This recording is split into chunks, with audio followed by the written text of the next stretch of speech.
चाहे क्रोध हो, चाहे काम या अन्य कोई संवेग, दूसरे की जरूरत अनिवार्य नहीं, और दूसरे से बंधकर जो भी वेग निकलेगा उससे श्रृंखला निर्मित होती। क्रोध आया और किसी पर आपने क्रोध प्रकट किया तो दूसरा भी क्रोध का प्रत्युत्तर देगा, तब और क्रोध आएगा। तब इसका अंत कहां है? इसलिए जब भी दूसरे के साथ हम किसी भाव से जुड़ते हैं तो हम एक अंतहीन उपद्रव में पड़ रहे हैं।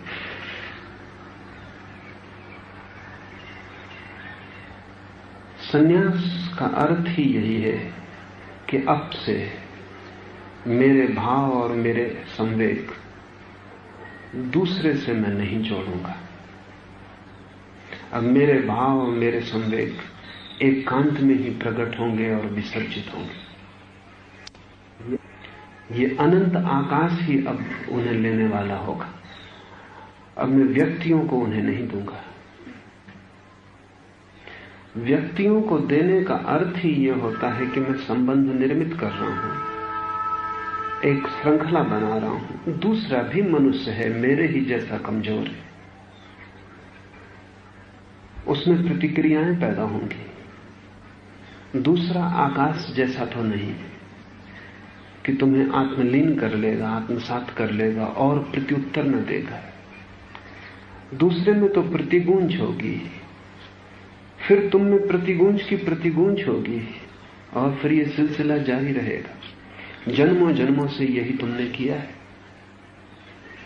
न मालूम कितने जाल तुमने अपने चारों तरफ खड़े कर लिए, न मालूम कितने लोगों पर क्रोध किया है, न मालूम कितने लोगों से लोभ किया है, न मालूम कितने लोगों से मोह और काम के संबंध निर्मित किए। उन सब का बोझ तुम ढो रहे हो। इस बोझ के बाहर जाने का पहले एक ही उपाय है कि तुम दूसरे से अपने संवेगों को जोड़ना छोड़ दो। एकांत में तुम्हारे संवेग प्रकट हो। इसे समझना पड़े क्योंकि बड़ा कठिन है। क्रोध तुम्हें समझ में भी आ जाए कि एकांत में निकाल लेंगे, लेकिन काम कैसे निकालेंगे?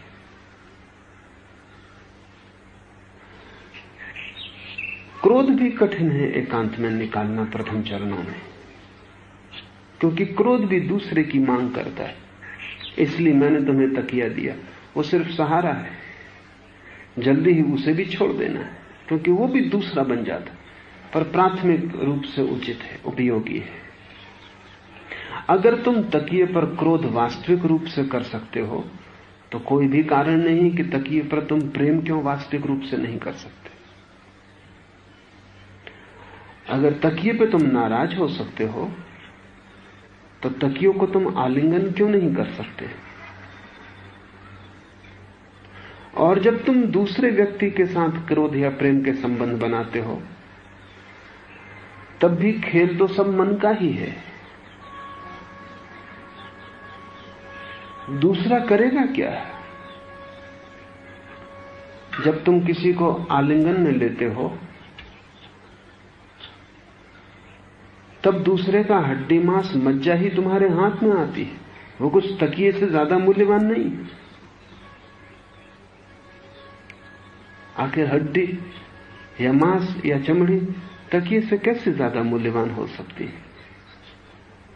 बस तुम्हारा ख्याल है कि दूसरा मौजूद है, इसलिए तुम अपने प्रेम को विस्तीर्ण कर पाते हो। जब तुम किसी आदमी के सिर पे चोट करते हो तो उस चोट में और एक तकिए पर लकड़ी से चोट करने में क्या फर्क है?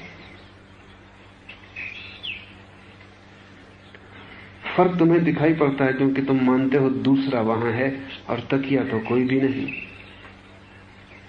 फर्क दिखाई पड़ता है क्योंकि दूसरे से प्रत्युत्तर मिलेगा और तकिए से प्रत्युत्तर नहीं मिलेगा, इतना ही फर्क है। दूसरा जवाब देगा। जब तुम प्रेम से किसी व्यक्ति को आलिंगन में लोगे तो वो भी तुम्हें आलिंगन में लेगा। उससे तुम्हें प्रेम करने में सुविधा पड़ेगी, क्योंकि प्रत्युत्तर जगाएगा, प्रत्युत्तर उत्तेजित करेगा और श्रृंखला निर्मित हो जाएगी। तकिए के साथ कठिनाई यह है कि तुम अकेले हो, तकिया कोई उत्तर न देगा, सब कुछ तुम्हें ही निर्मित करना पड़ेगा। लेकिन ये प्राथमिक कठिनाई सभी वेगों में होगी, काम हो, क्रोध हो या कोई भी वेग हो। थोड़े ही क्षणों में, थोड़े ही दिनों में तुम समर्थ हो जाओगे और तब तुम्हें बड़ी हंसी आएगी कि तुमने अब तक जितने लोगों को आलिंगन किया था वो भी तकिए से ज्यादा नहीं थे, वो भी निमित्त थे।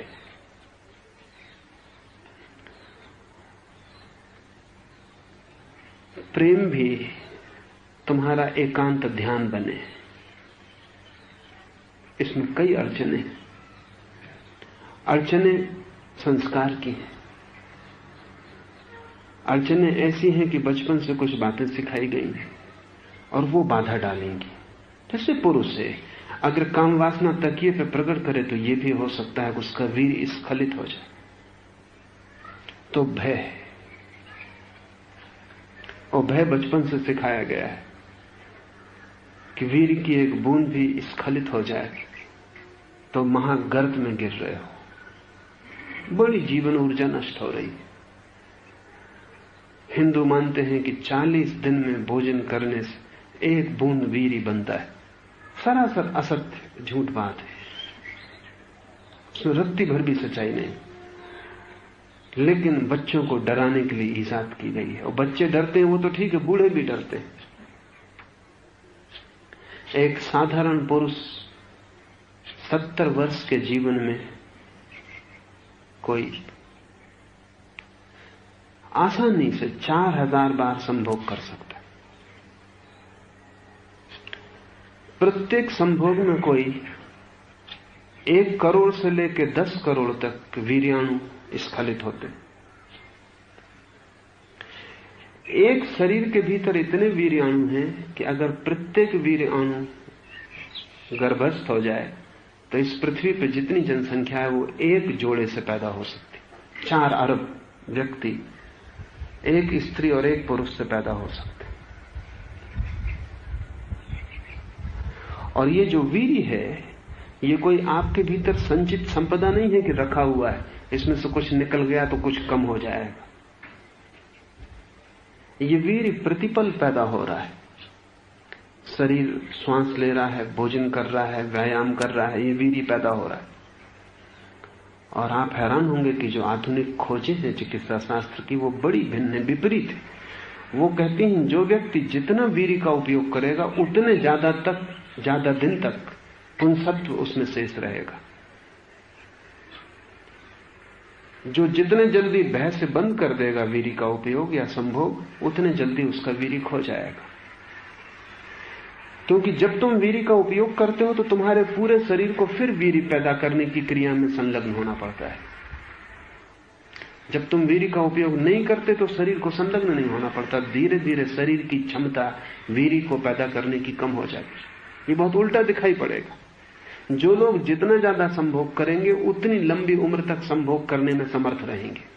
जो लोग जितना कम संभोग करेंगे उतने जल्दी रिक्त हो जाएंगे और चुप जाएंगे। तो पश्चिम में चिकित्सक समझाते हैं कि बुढ़ापे तक 70 और 80 वर्ष और 90 वर्ष तक भी अगर संभोग जारी रखा जा सके तो तुम्हारे ज्यादा जीने की संभावना है, क्योंकि शरीर तुम्हारा ताजा रहेगा। वीर्य बाहर जाता है तो नया वीर्य शरीर पैदा करता है और नए वीर्य में शक्ति होती, ताजगी होती। पुराना वीर्य धीरे धीरे बासा हो जाता है, जड़ हो जाता है। और वीर्य की जड़ता के साथ तुम्हारे पूरे शरीर में जड़ता व्याप्त हो जाती।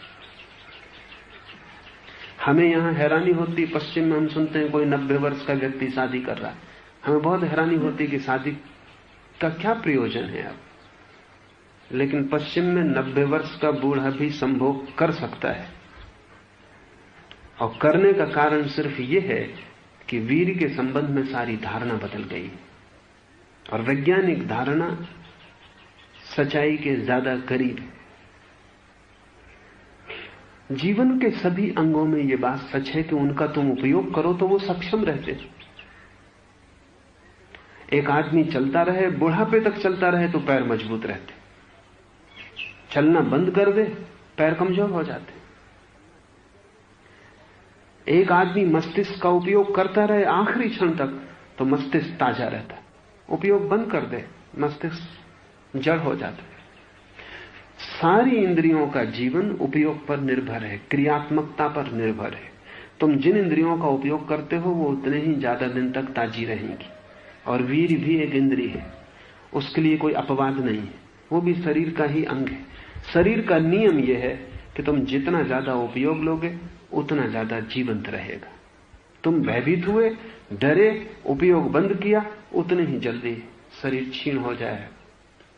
और ये एक दुष्ट चक्र है, क्योंकि जो व्यक्ति डरता है, कम उपयोग करता है, शरीर क्षीण होता है, क्षीण होने से और डरता है, और डरने से अपने को और रोकता है, और रोकने से और क्षीण होता है। फिर कोई उपाय नहीं, फिर उसने एक रास्ता पकड़ लिया जिस पर वो जल्दी ही मिट जाए।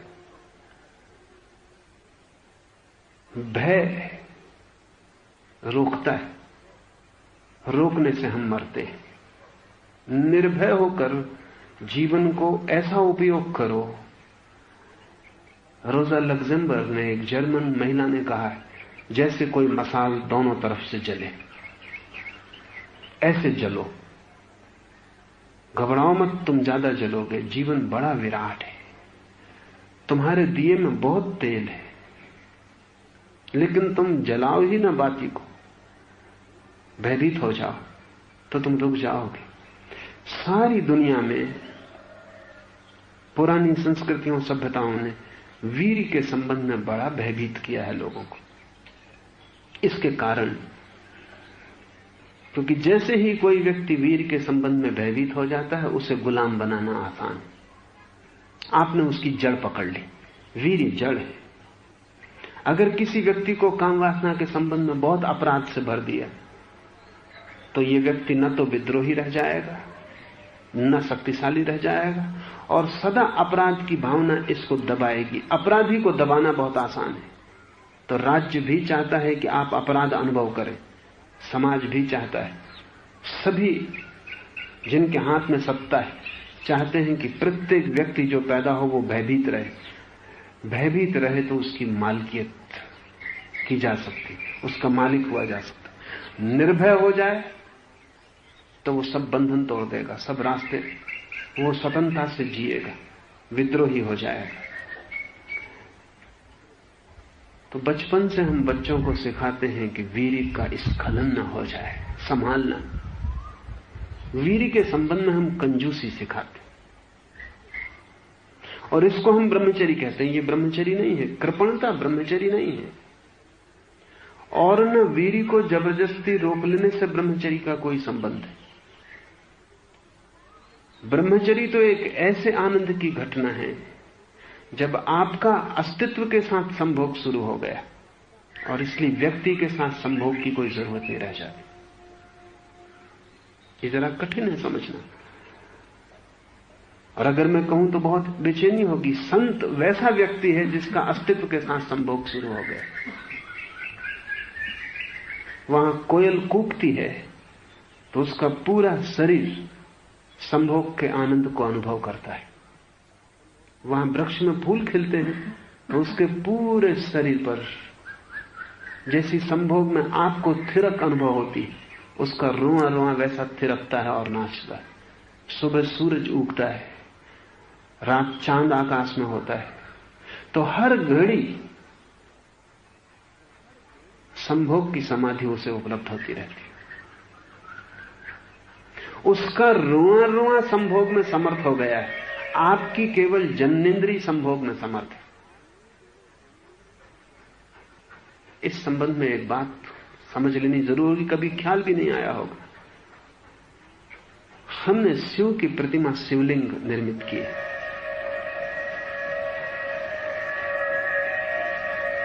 शिव जैसे पूरे के पूरे लिंग हैं। इसका मतलब यह होता है, इसका मतलब होता है शिव के पास ना आंखें हैं, ना हाथ हैं, ना पैर है, मात्र लिंग है, सिर्फ जन्नेन्द्रिय है। यह संतत्व की आखिरी दशा है, जब व्यक्ति का पूरा शरीर जन्नेन्द्रिय हो गया। इसका प्रतीक अर्थ यह हुआ कि अब वो पूरे शरीर के साथ, जगत के साथ संभोग में रत है।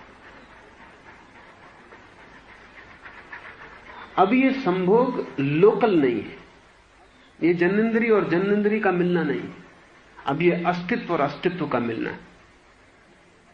शिव का शिवलिंग हमने निर्मित करके जगत को एक ऐसी धारणा दी है जिसका हिसाब लगाना मुश्किल, लेकिन हिंदू भी ये अर्थ नहीं करेगा।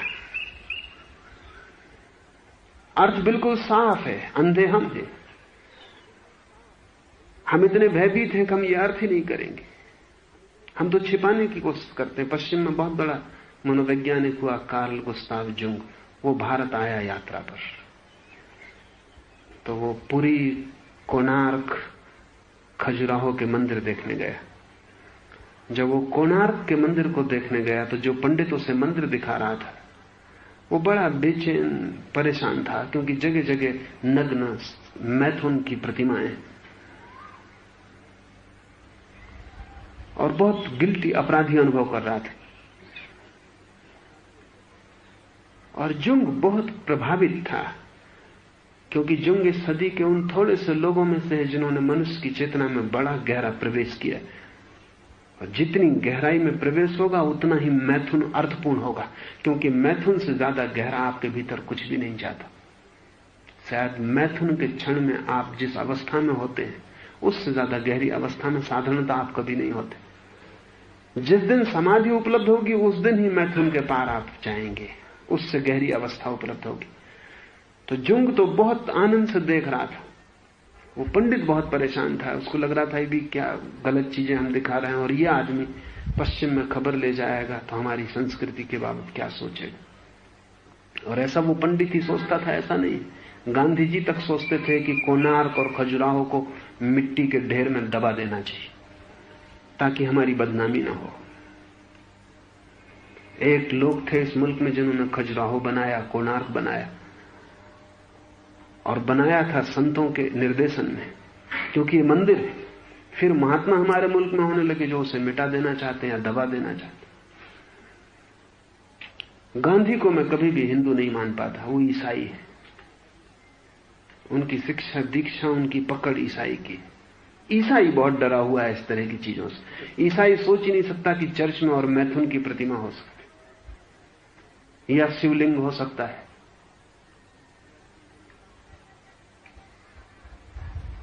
जैसे ही मंदिर से विदा होने लगे जुंग, तो उस आदमी ने, पंडित ने कान में कहा कि क्षमा करना, ये विकृत अतीत में कुछ लोगों के मन की प्रतिछवि है, ये कोई हमारा राष्ट्रीय प्रतीक नहीं।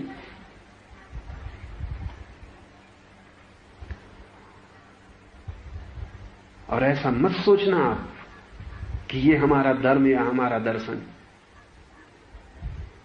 ये तो कुछ विकृत मस्तिष्कों का उपद्रव है। जुंग ने अपने संस्मरणों में लिखा है कि मैं हैरान हुआ कि इतनी महत्वपूर्ण प्रतिमाएं और इतने गहरे गई प्रतिमाएं, लेकिन आज के हिंदू की ये दृष्टि है। हिंदू भी कमजोर हो गया है। शिवलिंग का अर्थ है एक ऐसी दशा जब तुम्हारा पूरा शरीर रोए रोए से संभोग अनुभव कर सकता है, तभी तुम्हें जन्नेन्द्रिय के संभोग से छुटकारा मिलेगा और ब्रह्मचर्य उपलब्ध होगा। तो ब्रह्मचर्य भोग से मुक्ति नहीं है, परम भोग का आस्वाद है। लेकिन भोग इतना परम हो जाता है कि तुम्हें उसे करने की अलग से जरूरत नहीं होती। हवा का झोंका आता है तो तुम्हारा रोआ रोआ उस पुलक को अनुभव करता है जो प्रेमी अपनी प्रेसी के स्पर्श से अनुभव करेगा।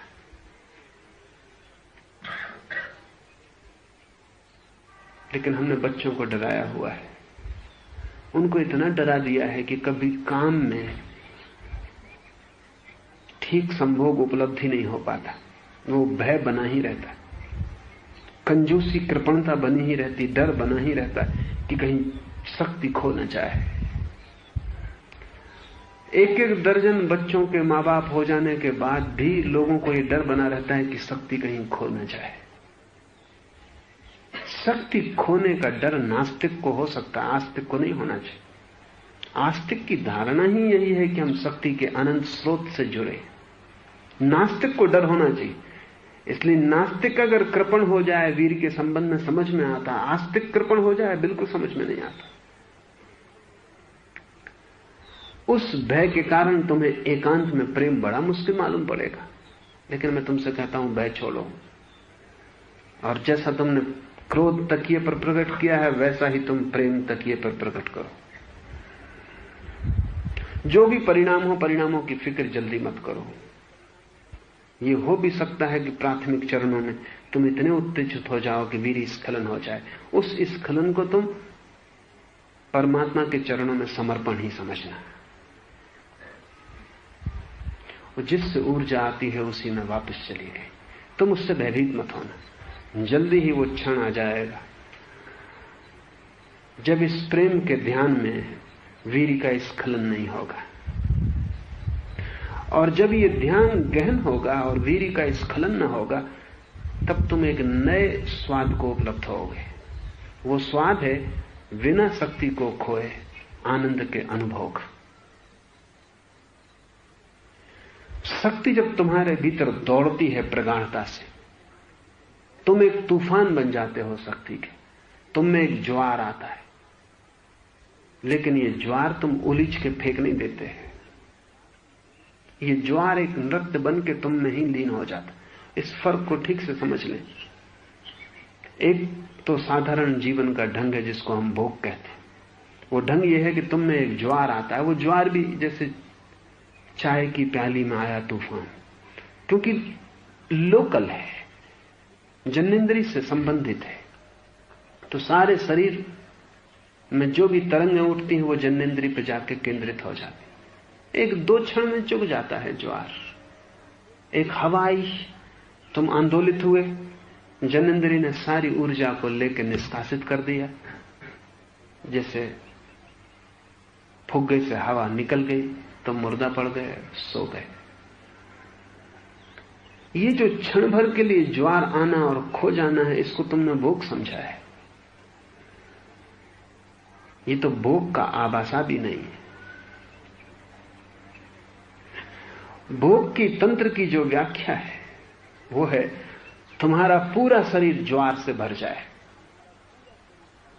रुआ रुआ तरंगित हो, तुम अपने को इस तरंगायत स्थिति में बिल्कुल विस्मृत ही कर जाओ। तुम्हें याद भी ना रहे कि मैं हूं। नृत्य रह जाए, नर्तक ना बचे, गीत रह जाए, गायक ना बचे। तुम्हारा पूरा अस्तित्व एक्सटैटिक हो, समाधिस्थ हो। तो तुम एक ऊंचाई पर पहुंचोगे। ऊंचाई पर रोज ऊंचाई बढ़ती जाएगी। और ध्यान रहे, ये जो ऊंचाई के बढ़ने की प्रतीति है, ये तुम्हारे पूरे शरीर को होगी। जैसे तुम्हारा पूरा शरीर स्पंदित हो रहा है, सजग हो रहा है। अभी जन्नेंद्री में तुम स्पंदन अनुभव करते हो, सजगता अनुभव करते हो, तब पूरा शरीर शिवलिंग हो जाए और तुम अनुभव करोगे कि तुम्हारे शरीर की जो रूपरेखा है वो खो गई। शिवलिंग कविता नहीं है, एक अनुभव है। और जब पूरे ज्वार से जीवन भर जाता है और तुम्हारा सारा शरीर रोमांचित होता है, तब तुम अपने आसपास ठीक शिवलिंग की आकृति में प्रकाश का एक वर्तुल देखोगे। तुम पाओगे कि तुम्हारा पूरा शरीर रूपरेखा खो गई और शिवलिंग बन गया। एक प्रकाश का अंडाकार रूप, जिसमें तुम्हारी आंखें नहीं होंगी, नाक नहीं होंगे, कान नहीं होंगे, हाथ नहीं होंगे, सिर्फ एक अंडाकार रूप रह जाएगा। ये ज्योतिर्मयी जो रूप है, ये जो अंडाकार रूप है, यही तुम्हारी आत्मा का रूप है। जिस दिन तुम मां के गर्भ में प्रवेश हुए, ठीक शिवलिंग की आकृति का एक प्रकाश बिंदु मां के गर्भ में प्रविष्ट हुआ। शरीर तो तुम्हें गर्भ के भीतर मिला। जब तुम शरीर को छोड़ोगे, मृत्यु घटित होगी, पहले भी घटित हुई है, तब तुम्हारा शरीर आकार पड़ा रह जाएगा। शिवलिंग, ज्योतिर्मय पिंड तुमसे उठेगा और दूसरी यात्रा पे निकल जाएगा। जिस दिन तुम संभोग की परम अवस्था में आओगे और पूरा शरीर रोमांचित होगा, उस दिन तुम जैसे जन्म के समय में घटना घटी थी, मृत्यु के समय में घटी थी, लेकिन जन्म के समय तुम मूर्छित, मृत्यु के समय फिर तुम मूर्छित हो जाओगे। इस संभोग के क्षण में, इस संभोग का कोई संबंध दूसरे से नहीं। इस संभोग का संबंध तुम्हारे भीतर शरीर के सब बांध को तोड़कर तुम्हारी चेतना का शिवलिंग बन जाने से। तुम्हें पहली दफे अपने स्वरूप का अनुभव होगा। और ये स्वरूप अस्तित्व के साथ जो आनंद का अनुभव करता है, उसको तंत्र ने संभोग कहा है। ये एकांत में भी घट सकता है, किसी के साथ भी घट सकता है। लेकिन मैं तुमसे कहता हूं, एकांत की ही तुम चिंता करना, क्योंकि दूसरे के साथ उपद्रव खड़े होने ही वाले। एकांत में घट जाए तो तुम मुक्त हो गए। फिर दूसरे के साथ भी घटेगा तो भी तुम जानोगे कि इसका दूसरे से कुछ लेना देना नहीं, ये घटना स्वतंत्र है। रोए रोए से प्रकाश निकलता है, तुम्हारे भीतर एक ज्वार उठता है। और जो फर्क है, जब तुम्हारे भीतर पूर्ण ज्वार होता है तो उस पूर्ण ज्वार का कोई भी स्खलन नहीं है। वो स्खलित होगा भी कैसे? और जो अंडाकार आकृति है वो स्खलन को रोकती है। उसमें कहीं छिद्र भी नहीं जहां से स्खलन हो सके। ऊर्जा वर्तुल में घूमने लगती, स्खलित नहीं होती। एक अंतर वर्तुल निर्मित हो जाता और ऊर्जा वर्तुल में घूमने लगती। और धीरे धीरे धीरे धीरे तुम में फिर लीन हो जाती, तुमसे बाहर नहीं जाती। तुम में उठती है, तुम में लीन हो जाती। जैसे सागर में ज्वार आता है, फिर लीन हो जाता है, कहीं कुछ खोता नहीं। और जब पहली दफा तुम्हें अनुभव होता है कि भोग की परम क्षमता शिखर को छू के फिर मुझ में लीन हो जाती, तब तुम्हारा भोग स्थिर हो जाता है। तब तुम प्रतिपल ऐसे आनंदित होते हो जैसे संभोगी व्यक्ति क्षण भर को होता है। संतत्व का यही आनंद है। संत संभोग को छोड़ सके इसलिए नहीं कि उन्होंने वीरी पर नियंत्रण पा लिया। संत संभोग को छोड़ सके क्योंकि उन्होंने परम संभोग की कला खोज ली। उन्हें विराट राज्य मिल गया, वो तुम्हारे क्षुद्र उपद्रव में उत्सुक न रहे। ये बड़े की उपलब्धि है, छोटा अपने आप छूट जाता है। जो छोटे को छोड़ने में लगता है बड़े को बिना पाए, वो मुश्किल में पड़ जाता है। बड़ा तो मिलता नहीं और छोटे को छोड़ने में दुखी हो जाता है। इसलिए तुम्हारे तथाकथित संत दुखी, उदास, परेशान, पीड़ित, हारे हुए, पिटे पिटाए, बस किसी तरह जी रहे हैं। उनकी आंखों से, उनके व्यक्तित्व से उस परम का नाद उठता हुआ मालूम नहीं पड़ता। और ऐसा नहीं लगता कि उनके हृदय की वीणा बज रही है। उनके पास जाके तुम भी उदास हो सकते हो, उनके पास जाके तुम अपराध अनुभव कर सकते हो, उनके पास जाके तुम्हें लग सकता है कि तुम निपट पापी हो, उनके पास जाके तुम कुछ कस्में और व्रत और नियम ले सकते हो, लेकिन उनके पास जाके तुम अहोभाग से नहीं भर सकते। उनके पास से तुम्हें रोग मिल सकते, परम स्वास्थ्य नहीं मिल सकता। मैं उस घड़ी को परम स्वास्थ्य कहता हूं जब तुम अपनी ऊर्जा के शिखर को वर्तुल बनाने में समर्थ हो जाते हो। ये एकांत में ही घटेगा। और जो मैं कह रहा हूं वो खतरे से भरा है। सभी महत्वपूर्ण चीजें खतरे से भरी हैं। जिन चीजों से कोई हानि नहीं होती, उनसे कभी कोई लाभ नहीं होता। जिनसे हानि हो सकती है, उनसे लाभ हो सकता है। हमेशा हानि और लाभ का द्वार बराबर खुलता है। तो मैं जो कह रहा हूं वो खतरे से भरा है, क्योंकि उसमें परम आनंद का द्वार भी छिपा है। ये भी हो सकता है कि तुम्हारा ये एकांत में प्रेम और काम की वृत्ति में भरना सिर्फ हस्त मैथुन जैसी चीज बन जाए, मैस्टरबेशन बन जाए, तब तुम खतरे में पड़ गए। वो खतरा है। उसी खतरे से समाज ने डरा डरा के तुम्हें इस हालत में ला दिया है कि तुम्हारे जीवन से काम और प्रेम की सुगंध चली गई। उस खतरे से मैं आगाह करता हूं, लेकिन वो खतरा तभी है जब तुम होश पूर्वक इस प्रयोग में न उतरो और तुम अपने को धोखा देने लग जाओ। अगर तुम अपने को धोखा नहीं दे रहे हो तो एकांत में जो आत्म रमण, अपने ही भीतर प्रेम की प्रक्रिया को पूरा उठा लेना, वो परम उपलब्धि बन सकती है। चरण उसके होंगे, पहले चरण में खतरा है, वीर्य स्खलन हो सकता है। स्त्रियों के लिए पहले चरण में हस्तमैथुन जैसी स्थिति आ सकती है, लेकिन उससे भयभीत नहीं होना, उसको ज्यादा ध्यान भी नहीं देना। ध्यान तो भीतर जो घट रही है घटना उस पर लगाना, और ध्यान इस बात पर देना कि तुम्हारा पूरा शरीर उत्तेजित हो, स्थानीय उत्तेजना ना हो, पूरा शरीर आंदोलित हो, सारा शरीर कपे, पुलकित हो, कोई भी शरीर का हिस्सा वंचित न रह जाए इस ज्वार से। तो तुम नाचना, तुम कूदना, तुम प्रफुल्लित होना, और तुम रोए रोए को मौका देना कि वो भागीदार हो जाए। अगर तुमने पूरे शरीर को भागीदार होने का मौका दिया तो जन्नेंद्रिय पर जो केंद्रीकरण है वो विघटित हो जाएगा।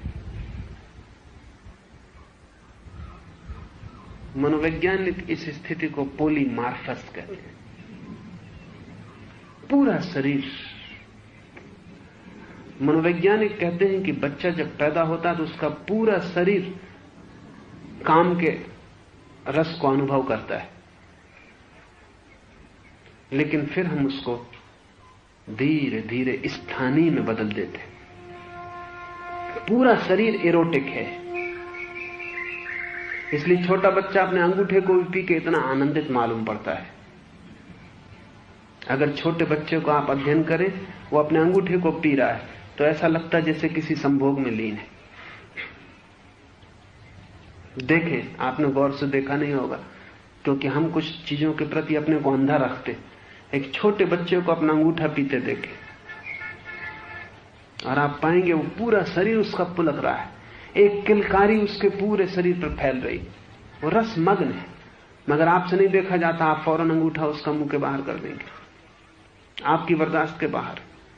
आप समझते हैं आप कुछ सिखा रहे हैं, आप एक चीज सिखा रहे हैं कि उसका पूरा शरीर एरोटिक, कामुक न रह जाए, और बच्चे का पूरा शरीर कामुक है। अभी बच्चे की जो कामेंद्री है वो अलग नहीं है, वो पूरा शरीर ही उसका कामेंद्री की हालत में, इसलिए वो शरीर के किसी भी कोने से रस लेता है।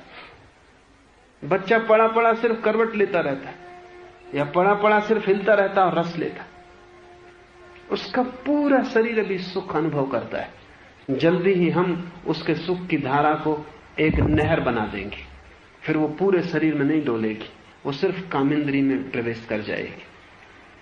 फिर उसके जीवन में जो भी सुख होंगे काम के, वे एक छोटी सी इंद्री पर सीमित हो जाएंगे, क्षण भर को, और सारे शरीर की ऊर्जा उस इंद्री से निष्कासित होकर शरीर हल्का हो जाए। काम वासना से हमें जो सुख मिलता है वो सुख कम है, केवल बोझ का हल्का हो जाना है, एक रिलीफ, एक तनाव पैदा हो जाता है शक्ति के होने के कारण। वो शक्ति निकल जाती है, आप हल्के हो जाते हैं। इसलिए अक्सर लोग काम वासना को नींद की एक दवा की तरह उपयोग करते। शरीर ऊर्जा से भरा हो तो नींद नहीं आती, रेस्टलेसनेस मालूम होती। ऊर्जा शरीर से निकल जाए तो आप हल्के हो गए, सो जाते, थक गए, सो जाते। अन्यथा कोई और बड़ा सुख काम वासना से आपको मिल नहीं रहा है। इसलिए जब साधु संत आपको समझाते हैं कि काम वासना में कोई सुख नहीं, तो आप राजी हो जाते, क्योंकि आपको कोई सुख मिल ही नहीं रहा, वो ठीक आपका ही अनुभव कह रहे हैं। या जब वो कहते हैं क्या क्षुद्र सुख में पड़े हो, तो आप राजी हो जाते हैं, क्योंकि क्षुद्र तो मालूम होता है, कोई सुख तो मिलता दिखता नहीं, सिर्फ एक आदत बन गई है। और आदतों की एक खूबी है, जैसे किसी को सिगरेट पीने की आदत है, वो पीता है तो कुछ भी नहीं पाता, नहीं पीता है तो बेचैनी और तलफ लगती। आदतों का ये स्वभाव है कि अगर उनको करें तो कुछ मिलता नहीं, न करें तो ऐसा लगता है कुछ खो रहा है, करें तो मिलता है कुछ भी नहीं, ना करें तो लगता है कुछ खो रहा है। बस काम वासना भी एक आदत हो गई है। उसको आप करते चले जाते हैं। इसलिए साधु संत जब कहते हैं इसमें कुछ भी सार नहीं, आप भी राजी होते हैं, क्योंकि आपका भी अनुभव है कि सार कुछ भी नहीं। पर मैं आपसे कहता हूं कि काम वासना अगर पूरे शरीर पर फैल जाए और आप शिवलिंग बन जाएं, अच्छा होगा एक छोटा सा शिवलिंग वहां रखें जहां आप ध्यान करने बैठते हैं। शिवलिंग से ज्यादा महत्वपूर्ण प्रतिमा पृथ्वी पर कभी नहीं खोजी गई। उसमें आपकी आत्मा का पूरा आकार छिपा है और आपकी आत्मा की ऊर्जा एक वर्तुल में घूम सकती है, यह भी छिपा है। और जिस दिन आपकी ऊर्जा आपके ही भीतर घूमती है और आप में ही लीन हो जाती, उस दिन शक्ति भी नहीं खोती और आनंद भी उपलब्ध होता है। फिर जितनी ज्यादा शक्ति संग्रहित होती जाती उतना आनंद बढ़ता जाता है और जल्दी ही एक घड़ी आ जाती जब आप बिना कुछ खोए, बिना कुछ दिए, बिना कुछ लगाए दांव पर आनंद को पाते। अकारण आनंद जिस दिन मिलने लगता है, और ये जो अकारण आनंद की दशा है इसको सच्चिदानंद कहा है। पूरे अस्तित्व के साथ संभोग शुरू हो जाता है, होना ही संभोग का रूप हो जाता है। आपका होना, श्वास लेना भी संभोग का स्वरूप हो जाता है। भीतर श्वास गई और आनंद से भर जाता है, बाहर श्वास गई और आनंद से भर जाता है। फिर आनंद के लिए कुछ विशेष आयोजन नहीं करने होते, जो भी हो रहा है वहीं आनंद हो जाता है। धूप में बैठे हैं और सूरज की किरणें चेहरे पर पड़ रही तो वहां भी आनंद हो जाता है और आनंद संभोग जैसा हो जाता है। सभी आनंद का स्वभाव संभोग जैसा है। हमने शंकर की प्रतिमा को, शिव की प्रतिमा को अर्धनारीश्वर बनाया। शंकर की आधी प्रतिमा पुरुष की और आधी स्त्री की। ये अनूठी घटना है। और जो लोग भी जीवन के परम रहस्य में जाना चाहते हैं, उन्हें शिव के व्यक्तित्व को ठीक से समझना ही पड़ेगा। और सब देवताओं को हमने देवता कहा है, शिव को महादेव कहा है। उनसे ऊंचाई पर हमने किसी को रखा नहीं। उसके कुछ कारण, क्योंकि उनकी कल्पना में हमने सारा जीवन का सार और कुंजियां छिपा दी। अर्धनारीश्वर का अर्थ यह हुआ कि जिस दिन परम संभोग घटना शुरू होता है, आपका ही आधा व्यक्तित्व आपकी पत्नी और आपका ही आधा व्यक्तित्व आपका पति हो जाता है। आपकी ही आधी ऊर्जा स्त्रीण और आधी पुरुष हो जाती है ही वैसा। और इन दोनों के भीतर जो रस और जो लीनता पैदा होती, फिर शक्ति का कहीं कोई विसर्जन नहीं होता। अगर आप बायोलॉजिस्ट से पूछें आज तो वो राजी है। वो कहते हैं हर व्यक्ति दोनों है, बायसेक्सुअल है। वो आधा पुरुष है, आधा स्त्री। होना भी चाहिए, क्योंकि आप पैदा एक स्त्री और एक पुरुष के मिलन से हुए, तो आधे आधे आप होना ही चाहिए। अगर आप सिर्फ मां से पैदा हुए होते तो स्त्री होते, सिर्फ पिता से पैदा हुए होते तो पुरुष होते। लेकिन आप में 50% आपके पिता और आपके 50% आपकी मां मौजूद है, तो आप आधे आधे होंगे ही। आप ना तो पुरुष हो सकते हैं ना स्त्री हो सकते हैं, अर्धनारीश्वर है। बायोलॉजी ने तो अब खोजा है इधर 50 वर्षों में, लेकिन हमने अर्धनारीश्वर की प्रतिमा में आज से कम 50,000 साल पहले इस धारणा को स्थापित कर दिया। और यह धारणा हमने कोई बायोलॉजी, जीव शास्त्र के आधार पर नहीं खोजी, यह हमने खोजी योगी के अनुभव के आधार पर। क्योंकि जब योगी भीतर लीन होता है तब वो पाता है कि मैं दोनों हूं, प्रकृति भी और पुरुष भी। मुझ में दोनों मिल रहे हैं। मेरा पुरुष मेरी प्रकृति में लीन हो रहा है, मेरी प्रकृति मेरे पुरुष से मिल रही। उनका आलिंगन अबाध चल रहा है, वर्तुल पूरा हो गया है। मनोवैज्ञानिक भी कहते हैं कि आप आधे पुरुष हैं और आधे स्त्री हैं। आपका चेतन पुरुष है, आपका अचेतन स्त्री है। अगर आपका चेतन स्त्री का है तो आपका अचेतन पुरुष है, और उन दोनों में एक मिलन चल रहा है। जगत द्वंद्व से निर्मित है, इसलिए आप दो होंगे ही। आप बाहर खोज रहे हैं स्त्री को, क्योंकि आपको भीतर की स्त्री का पता नहीं। आप बाहर खोज रहे हैं पुरुष को क्योंकि आपको भीतर के पुरुष का पता नहीं, और इसलिए कोई भी पुरुष मिल जाए तृप्ति ना होगी, कोई भी स्त्री मिल जाए तृप्ति ना होगी, क्योंकि भीतर जैसी सुंदर स्त्री बाहर पाई नहीं जा सकती। और आपके पास, सबके पास एक ब्लूप्रिंट है, वो आप जन्म से लेकर घूम रहे हैं। इसलिए आपको कितनी ही सुंदर स्त्री मिल जाए, कितना ही सुंदर पुरुष मिल जाए, थोड़े दिन में बेचैनी शुरू हो जाती, लगता है कि बात बन नहीं रही। सभी प्रेमी असफल होते हैं क्योंकि बात बननी करीब करीब असंभव है। वो जो प्रतिमा आप भीतर लिए हैं, वैसी प्रतिमा जैसी स्त्री आपको अगर कभी मिले तो शायद तृप्ति हो सकती है, लेकिन वैसी स्त्री आपको कहीं मिलेगी नहीं, उसके मिलने का कोई उपाय नहीं। क्योंकि जो भी स्त्री आपको मिलेगी वो किन्हीं पिता और मां से पैदा हुई और उन पिता और मां की प्रतिछवि उसमें घूम रही। आप अपनी प्रतिछवि लिए हुए हैं हृदय के भीतर। जब आपको अचानक किसी को देख के प्रेम हो जाता तो उसका कुल मतलब इतना होता है कि आपके भीतर जो प्रतिछवि है उसकी ध्वनि किसी में दिखाई पड़ गई, बस। इसलिए पहली नजर में भी प्रेम हो सकता है। अगर किसी में आपको वो बात दिखाई पड़ गई जो आपकी चाह है, चाह का मतलब जो आपके भीतर छिपी स्त्री या पुरुष है, किसी में वो रूप दिखाई पड़ गया जो आप भीतर लिए घूम रहे हैं, जिसकी तलाश है। चीन में एक पुरानी कथा है कि जब पहली दफा पृथ्वी पर परमात्मा ने स्त्री और पुरुष को बनाया तो उन दोनों को इकट्ठा पैदा किया। वो जुड़े थे, ठीक जुड़वा तभी अर्थ होता है। वो जुड़े थे, अर्धनारीश्वर थे। लेकिन इससे बड़ी अड़चन होती थी, काम दाम दोनों को साथ जाना पड़ता, दो शरीर साथ धोने पड़ते। तो उन्होंने प्रार्थना की कि हमें अलग अलग कर दें, सुविधा रहेगी। सुविधा की दृष्टि से परमात्मा ने उन्हें अलग अलग कर दिया। अलग अलग होकर इतनी बड़ी पृथ्वी पर अनंत अनंत जन्मों में वे खो गए। प्रेम अपने उस जुड़वा हिस्से की तलाश है, चीन में वो कहते, जो खो गया। जब मिल जाएगा तो तृप्ति होगी।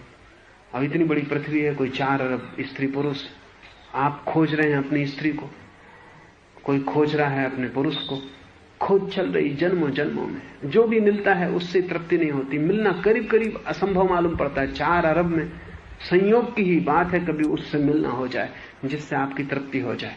ये कथा प्रीतिकर है, कथा ही है पर प्रीतिकर है, अर्थपूर्ण है। मेरे हिसाब से वो मिलना कभी भी नहीं होगा जब तक आपकी आंख भीतर न जाए। भीतर वो स्त्री मौजूद है। उस स्त्री और आपके भीतर के पुरुष के मिलने की कला ही योग है। और जिस दिन ये मिलन घट जाता है उस दिन आपकी शक्ति खोती नहीं, ब्रह्मचर्य उत्पन्न होता है।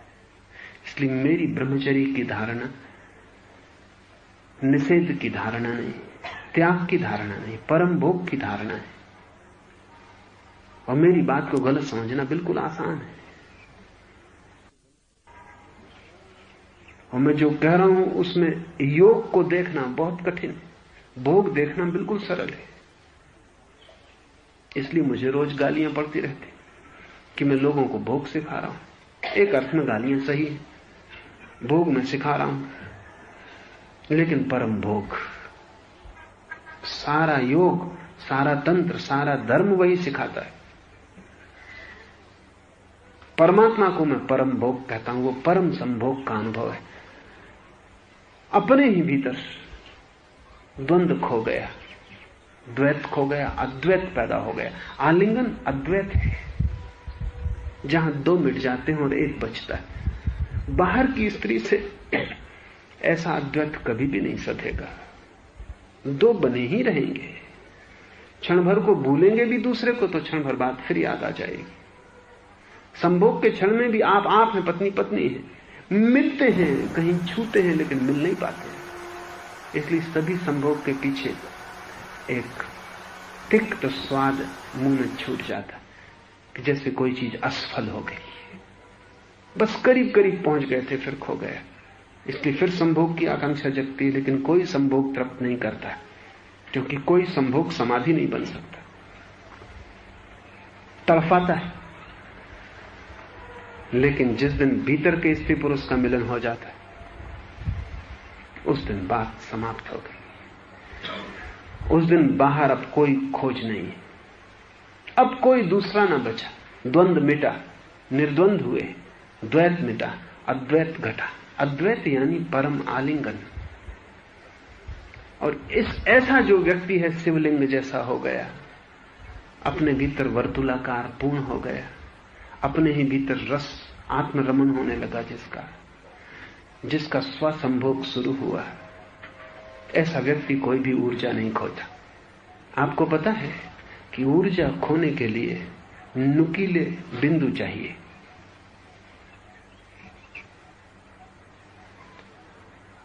आपके शरीर की विद्युत अंगुलियों से खो सकती, सिर से नहीं खो सकती, क्योंकि कोई भी चीज जो गोलाकार है, वहां से ऊर्जा को खोने का उपाय नहीं मिलता, जगह नहीं मिलती जहां से वो खो जाए। जन्नेन्द्रिय से ऊर्जा खो सकती है। जन्नेन्द्रिय विशेष आयोजन है ऊर्जा को खोने का। यह आपको समझ ही लेना चाहिए कि शरीर के दो हिस्से हैं। एक हिस्सा है जहां से शरीर ऊर्जा लेता है, और एक हिस्सा है जहां से शरीर ऊर्जा खोता है। लेने वाले सब हिस्से आपके सिर में, वो आपका एक छोर है, और इसलिए सिर गोलाकार है, क्योंकि वहां से खोना नहीं है, वहां से इकट्ठा करना है। भोजन आप मुंह से लेते हैं, श्वास नाक से लेते हैं, किरणें आंख से लेते हैं, ध्वनि कान से लेते हैं, वहां से खोना नहीं, वहां से पकड़ना। वो रिसीविंग ग्राहक अंग है। वहां दरवाजे हैं जिनसे चीजें भीतर जा सकती हैं, लेकिन वहां से लौट नहीं सकती।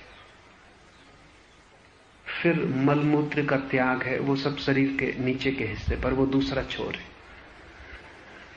जन्नेन्द्रिय भी वही है, वो खोने की जगह है। इसलिए जानकारों ने वीर्य को मलमूत्र से ज्यादा नहीं कहा है। वो है भी मलमूत्र, वहां से आप ऊर्जा को खोते, वहां से शरीर जो इकट्ठा किया उसे निकालता है, उससे मुक्त होता है। वो मल विसर्जन है। सिर गोल है, वहां संग्रहित करना है। जन्नेन्द्रिय विसर्जन है, वो नुकीला अंग है। और इसलिए जन्नेन्द्रिय में प्रकृति ने एक व्यवस्था की कि जब आप काम वासना से भर जाएं, तब जन्नेन्द्रिय उभार में आ जाए और पूरी तरह नुकीली हो जाए, क्योंकि उस क्षण में जितनी नुकीली हो जन्नेन्द्रिय, उतनी शीघ्रता से ऊर्जा का विसर्जन हो जाए। ये जो वर्तुलाकार शिवलिंग है, यहां से कहीं से भी ऊर्जा के निकलने का उपाय नहीं। इस शिवलिंग की परिधि पर ऊर्जा घूम सकती है, घूमती रह सकती है, लेकिन बाहर नहीं जा सकती। हमने मंदिरों के ऊपर गोलाकार गुंबद बनाए थे, और सिर्फ इसीलिए कि मंदिर के भीतर जो मंत्रोच्चार किया जाए, जो प्रार्थना की जाए, वो वापस गूंज के गिर जाए, मंदिर में बाहर ना जाए। तो वो गिरती रहे, वो प्रार्थना करने वाले पर वापस बरसती रहे, गूंज उसकी लौटती रहे, एक वर्तुल निर्मित हो जाए। इस अर्थ में मंदिर की जो खूबी है, वो खूबी मस्जिद की नहीं, चर्च की भी नहीं।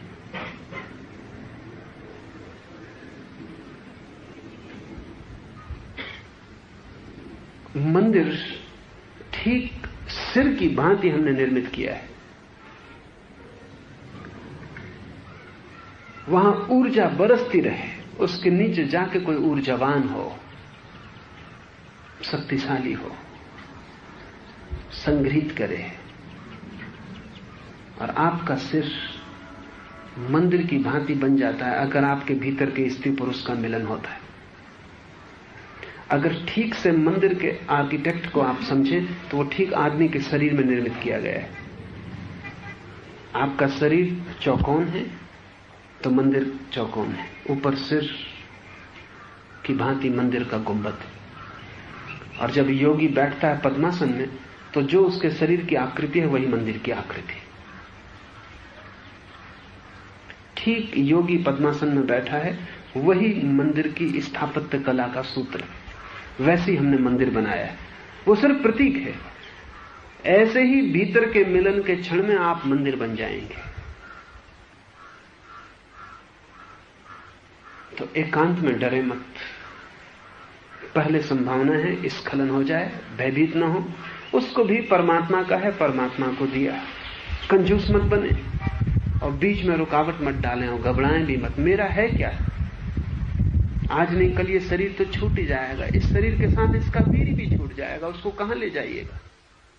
ये बड़े मजे की बात है कि तथाकथित साधु सन्यासी समझाते हैं धन इकट्ठा मत करो क्योंकि यहीं छूट जाएगा, लेकिन वीर इकट्ठा करो, वीर कहां ले जाओगे, वो भी यहीं छूट जाएगा। उस शरीर का अंग है, तुम उसे ढो नहीं सकते, तुम उसे ले जा नहीं सकते। तो अगर स्खलन भी हो जाए तो घबराना मत, अपराध से मत भरना, क्योंकि अपराध से भरे कि ध्यान वहीं रुक जाएगा। उसको परमात्मा ने दिया, परमात्मा ने लिया। धन्यवाद देना और अपने ध्यान में लीन हो जाना। जल्दी ही स्खलन रुक जाएगा, क्योंकि स्खलन होता इसलिए है कि तुमने जबरदस्ती रोका है। जब तुम रोकोगे ही नहीं, स्खलन बंद हो जाएगा और शीघ्र ही वो घड़ी आएगी जब तुम्हारा प्रेमी, तुम्हारा प्रेम पात्र भीतर मिले। तो चाहे काम हो, चाहे क्रोध हो, चाहे कोई भी वेग हो, ध्यानी को उसे दूसरे से नहीं जोड़ना है। संसार का यही अर्थ है, मेरे भाव वेग के लिए दूसरा जरूरी है। सन्यास का यही अर्थ है, मेरे भाव वेगों के लिए मैं अकेला काफी। ये अकेले होने का नाम ही सन्यास है। और अगर तुम्हारे भाव वेगों के लिए तुम्हें दूसरे की जरूरत पड़ती तो फिर तुम सन्यास में कैसे प्रवेश करोगे? न तो घर छोड़ के जंगल जाना है, न पत्नी छोड़कर भाग जाना है, लेकिन वेगों की, भाव वेगों की निर्भरता को छोड़ देना। तुम अकेले अपने मालिक हो जाओ, तुम स्वयं हो सको, दूसरा आवश्यक नहीं है होने के लिए। इसका यह मतलब भी नहीं है कि फिर तुम पत्नी को प्रेम न कर सकोगे, तुम कर सकोगे, लेकिन वो स्वतंत्र व्यक्तित्व का दान होगा। उसकी गरिमा अनूठी है, अलग है। अभी तुम मजबूरी में करते हो, अभी तुम निर्भर परतंत्र अनुभव करते हो। इसलिए पति पत्नी एक दूसरे पर सदा क्रोध में होते। सैकड़ों पति पत्नियों को मैं जानता हूं, लेकिन ऐसे पति पत्नियों को मैंने नहीं देखा जो एक दूसरे पर क्रोध में ना हो। उसका कारण है होना स्वाभाविक, क्योंकि जिस पे भी हम निर्भर होते हैं उस पर क्रोध आता है। जिस पे भी हम निर्भर होते हैं वो मालिक मालूम पड़ता, हम गुलाम हो गए। और दोनों की ये प्रतीति, क्योंकि दोनों ही निर्भर है, मालिक कोई भी नहीं, दोनों गुलाम। और गुलाम की गुलामी, उस पर निर्भर रहना पड़ता है। और निर्भरता का एक दूसरे पर वो शोषण करते। अक्सर अगर घर में विवाद हो, पत्नी जीत जाती, चाहे गलत हो चाहे सही हो, क्योंकि पति उस पर निर्भर है काम वासना के लिए। वो डरता है व्यर्थ का विवाद खड़ा करो, वो काम वासना से इंकार कर देगी। झंझट खड़ो तो प्रेम मिलना मुश्किल हो जाएगा, और प्रेम चाहिए तो इतना सौदा करना पड़ता है। इसलिए अक्सर पति हार जाता है और पत्नी जानती है। इसलिए दो ही मौके पर पत्नियां उपद्रव खड़ा करती हैं, या तो पति भोजन कर रहा हो या प्रेम करने की तैयारी कर रहा हो, क्योंकि वही दो बातों पर वो निर्भर है, उन्हीं दो बातों पर वो गुलाम है। इसलिए पति भोजन की थाली पर बैठा कि पत्नी की शिकायतें शुरू हो जाती, उपद्रव शुरू हुआ, और पति डरता है कि किसी तरह भोजन तो हां हूं भरता है। और ध्यान रहे, भोजन और काम वासना दोनों जुड़े हैं। भोजन तुम्हारे अस्तित्व के लिए जरूरी, व्यक्ति के, और काम वासना समाज के अस्तित्व के लिए जरूरी। काम वासना एक तरह का भोजन है, समाज का भोजन, और वो व्यक्ति का भोजन है। दोनों बातों पे पति निर्भर है। इसलिए बड़े से बड़ा पति, चाहे वो नेपोलियन क्यों ना हो, घर लौट के दब्बू हो जाता है। नेपोलियन भी जोसेफिन से ऐसा डरता है जैसे कोई पति अपनी पत्नी से डरता। वो सब बहादुरी, युद्ध का मैदान, वो सब खो जाता क्योंकि यहां किसी पर निर्भर है। कुछ जोसेफिन से चाहिए जो कि वो इंकार कर सकती। वैश्याएं ही अपने शरीर का सौदा करती हैं ऐसा आप मत सोचना, पत्नियां भी करती, क्योंकि ये सौदा हुआ कि इतनी बातों के लिए राजी हो जाओ तो शरीर मिल सकता है, नहीं तो नहीं मिल सकता। शरीर चाहिए तो इतनी बातों के लिए राजी हो जाओ। इसलिए क्रोध पति का पत्नी पे बना रहता है, पत्नी का क्रोध पति पे बना रहता है, क्योंकि वो भी निर्भर है इस पर। जहां भी निर्भरता है वहां क्रोध होगा, वहां प्रेम नहीं हो सकता। प्रेम तुम उसी दिन कर पाओगे जिस दिन तुम निर्भर नहीं हो, जिस दिन तुम स्वावलंबी हुए, प्रेम की दिशा में स्वावलंबी हुए। तुम अकेले भी हो सकते हो और तुम्हारे आनंद में रत्ती भर फर्क नहीं पड़ेगा, बस उस दिन ही तुम प्रेम कर सकोगे। और उसी दिन पत्नी तुम्हें सताना बंद करेगी, क्योंकि अब वो जानती है कि अब